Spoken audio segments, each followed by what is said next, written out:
What's up, guys? Welcome back.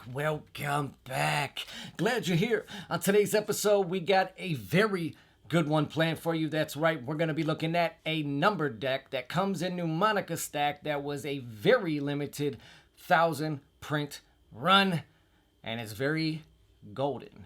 What deck are we looking at? Well, we're going to be looking at the Marbleback deck. That's right, by Troy the Magician or Troy von Scheibner. So, buckle in your seatbelts, because we're going there. Let's go.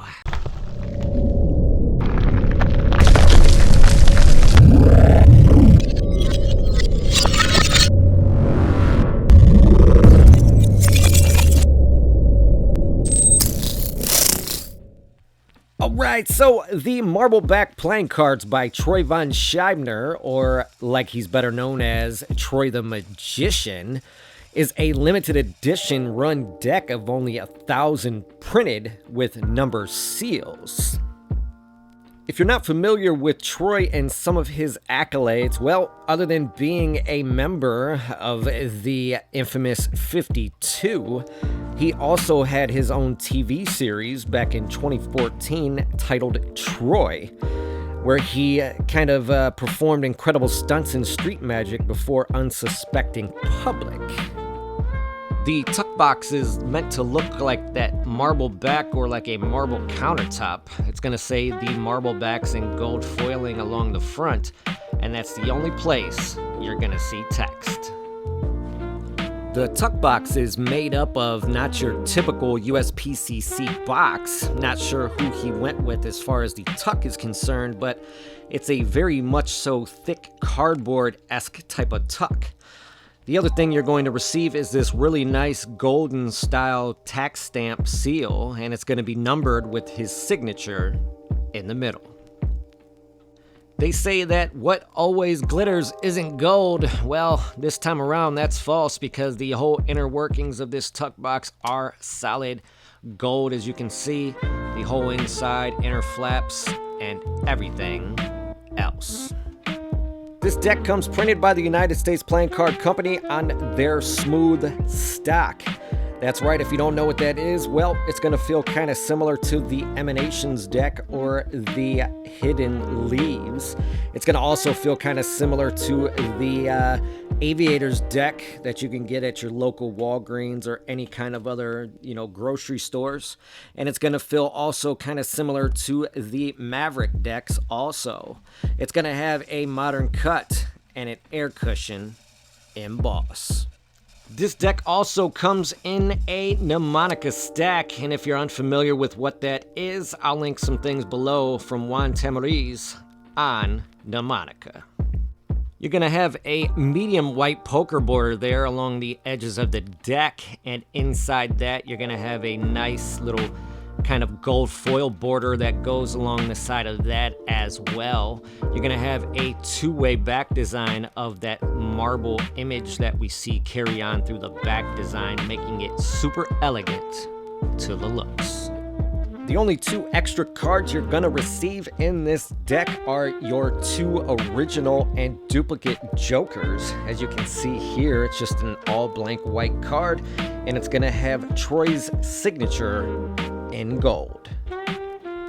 Alright, so as far as the pips and indices in this deck, they're pretty much gonna be your standard. There's only one catch, and it's gonna be, well, the pips are gonna be a little bit more of a reimagining, as you can see here. If you look a little closer, you're gonna see that that same marble type of look has came into the pips. As you can see in the reds, they're still red, and the blacks are still black, but you're gonna see that same kind of marble pattern carry itself throughout the deck. The same goes for the court cards as well. There's still going to be that same industry standard court that we all know and love. The only difference is, like I said, that same marble effect is going to carry itself through and throughout the deck, making it not too much and subtle to the eye. The aces are going to be that same simplistic look that we all know and love until we get to the more prominent, which is the ace of spades. Even though it is prominent, it is still very minimalistic in the sense of it only has an enlarged pip on this Ace of Spades, and it still has the marble look in the inside. All right, so what are my final thoughts on this deck? You know, I give it a 3 out of 5.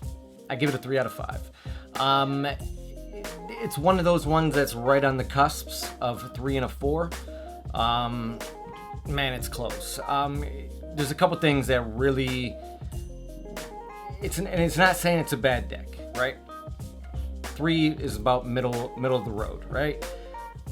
A couple things that I wanted to see changed were, one, I mean, if you're going all out, you're going to do gold and all this kind of stuff, and you're doing embossing on the tuck case and the whole 9, you're doing air cushion finish, printing with USPCC. Why don't you use a premium stock? Like, you know what I mean?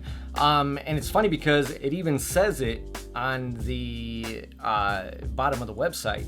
It says, you know, there's a imprint from the gold on the edges and blah, blah. We didn't see this when it came to the Chris Ramsey, V2s, when he did the big, large gold border, which is something that these really remind me of. And like I said, I'm not saying it's a bad thing in that sense, but it's like that indention is pretty nice size indention. So that was one of the things that I didn't understand. You know, there was like, if you're gonna do it big, right? Don't do all this stuff and then, kind of pump the brakes on one of the most important parts or aspects of a deck, which is the stock. That's all. And a lot of that could be preference. And I'm not saying there's anything wrong with the stock of this deck. These feel like some of the better decks that I do enjoy. Like the Emanations deck, which is on that same kind of, they call it like ivory stock, or what's the other one? That smooth stock, right? So it's not that same soft, buttery feel that we're used to when we open it. I mean, it's very nice. But it's not that same style, right? It's not that same feel that we all know and love. But I do like it. Like I said, it reminds me of those. It reminds me of the Maverick decks that I have that you can pick up at Walmart for like 88 cents a deck, which is amazing, which I'm actually going to be doing a video of coming soon of my favorite like 3 to 5 cheapest decks that you can get. So keep an eye out on that. But so yeah, that was one of my biggest things. That's all. The other thing that kind of really I didn't like about this was the tuck box. The tuck box is definitely not a USPCC box that I can tell. And if it is, I've never seen it. I do appreciate the gold aspect of everything. But when you take the deck out and you do put it in, one of the things that happens is, as you can see here, see this? Look, it gets hinged up, and sometimes it does not, see? Look, it does not want to go down. And it gets stuck, and you got to play with it sometimes, and it becomes one of those things, that's all. But other than that, I mean, it was a great deck of cards. You can't beat the price, especially for a deck that's this limited. I picked up 3 of them. I say get yourself some. Why not? But yeah, 3 out of 5 for sure. But yeah, go ahead and get them. I'll link everything down below where you guys can go and check these out. Get yourself a few while they're still around. Because yeah, I don't know how many that he has left in stock. I have no idea. I actually ended up finding these. I want to say, big shout out to Richard Bellers. I'll link his Instagram down below. Give him a follow. Great guy, full pen and teller, just an awesome dude. He actually got me hip to these, which was really cool. So thank you, my friend. But that's it. That's all I can say about this deck. So if you guys enjoyed this review, you know what to do. Hit that like button, subscribe if you haven't already. And I'll see you beautiful people, that's right, on the next one.